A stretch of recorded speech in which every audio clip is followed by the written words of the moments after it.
So hello guys! Welcome back to my YouTube channel. Kung hindi ka pa nakapag-subscribe, ay click mo lang yung subscribe button para lagi kang updated sa aking mga videos. So for today's video nga ay may pag-asa pa nga bang makuha natin yung pera natin na na-wrong send tayo sa GCash? Kung gusto nyo malaman kung paano, ay stay tuned lamang. So 8 months ago, which is yung July 30, 2025, ay nag-upload ako ng video tungkol dito sa Express Send or yung sa GCash Protect. Sinabi ko nga doon kung ano ito. So sa mga hindi nakakaalam, ito yung kapag magsisend na tayo sa ating pagsisendan, mababasa nyo doon yung i-protect ang padala. Pwede natin siyang i-turn on at 30 pesos na daw to for 1 month. At mapoprotect na daw tayo ni insurance kasi to eh. So magko-cover do sila ng up to 15,000. So sadly nga sa insurance na to ay hindi covered yung kapag na wrong send kayo. So marami talagang nag-comment doon sa video ko at sinasabi nga nila na walang kwenta daw yung insurance na to. Tapos sinasabi nga rin na useless daw itong protektado ng GCash. Tapos ano ba yung way para maibalik yung pera na na-send? So may video ba paano ma-retrieve yung pera?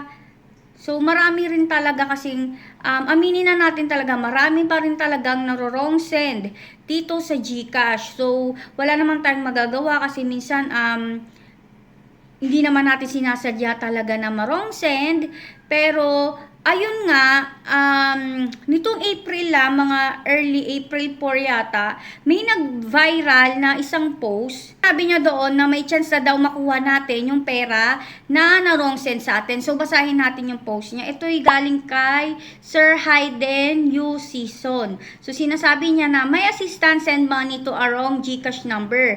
Mali daw yung last digit. 13,000 daw yung amount. So, imagine niyo na worth 13,000 na wrong send lang. Within 3 minutes of realizing her error, she notified GCash. Siyempre, yun talaga yung una natin gagawin na rereklamo tayo or magsisend tayo ng ticket kay GCash. Pero yun nga, ang sabi nga, yung the person who received the money, block her na. So, ganito rin yung usually na nangyayari kapag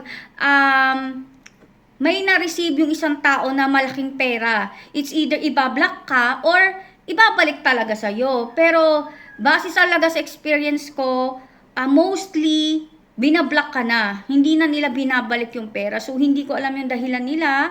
Hindi rin naman ako para mag-judge. Pero kasi syempre, kawawa naman yung na wrong send. Paano kung may pambili ng gamot yun or for emergency purposes or yun na lang talaga yung last money na wrong send pa. Although, kasalanan talaga nung nag-send, pero dapat talaga sa mga ganitong pagkakataon is ibalik nyo. Sabi nga ni GCash ay wala na daw magagawa kasi nga, bago tayo mag-send, alam nyo naman, merong paalala o reminder si GCash about bago tayo mag-send, lalo na kung ang bagong number yung pagsisendan natin, sinasabi niya nga na walang pananagutan si GCash once na ma-wrong send or dapat correct number. Kaya nga kapag bagong number yung papagsesendan ninyo, yung hindi nyo talaga usually na pinagsesendan, is nagbibigay sila ng OTP, tapos may reminder din sila. So, talagang pinahigpit ni GCash na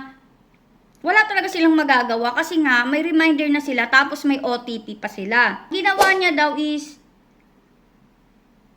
nag-email daw siya sa Bangko Sentral at in-explain niya yung situation niya. The following day is nag-email din daw sa kanila yung GCash at sinabi nga na naka-receive sila ng email from Bangko Sentral. GCash returned the money less a minimal charge. Pwede pala yun. So kahit ako is hindi ko talaga alam na pwede yun. Kasi nga, ang alam ko lang is magre-report nga lang sa GCash na ganun yung nangyari. Pero palagi nga lang ang sagot ni GCash is, wala silang magagawa or kaya ang magagawa lang nila is tignan kung nagalaw na nga ba or kung hindi pa nagagamit or wala pang GCash na sa account na yon or sa number na yon. So dahil nga marami ring nagpatotoo dito sa base sa mga comment dito is sinabi nga na ganun daw yung ginagawa nila, nag-i-email sila sa Bangko Sentral ng Pilipinas So, sasabihin ko sa inyo, paano kayo makakapag-email? Kasi syempre, hindi ko pa nararanasan or hindi ko rin siya gagawin kasi nga syempre, mahirap din yung ma-wrong send kayo.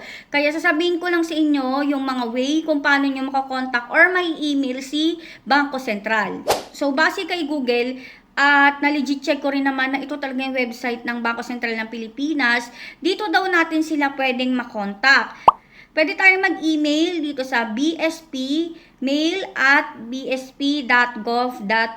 So, may mga number din sila. At kung gusto nyo malaman yung address nila is ilalagay ko rin dito. Dito, na kapag mag-i-email kayo sa kanila, bukod doon sa complaint ninyo sa GCash, ay dapat provided nyo na rin yung full contact details ninyo like yung name or yung office by school or affiliation at telephone numbers. Kasi nga syempre, para mas mapabilis yung process.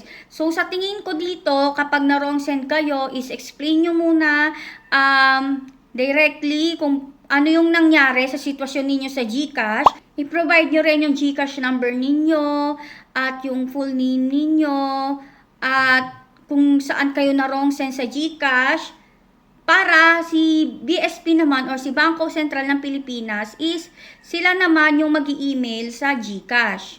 Tapos, ganun nga siguro kapag na-receive na ni GCash yung email ng BSP is mag-i-email sila sa inyo. At paniguradong a-actionan sila kasi syempre talaga ang Bangko Sentral ng Pilipinas yan eh. Once na maka-receive si GCash ng email galing sa BSP or sa Bangko Sentral ng Pilipinas, talagang a-actionan talaga nila yan. So yun nga na, sana may natutunan kayo sa video na ito. Thanks for watching. Bye!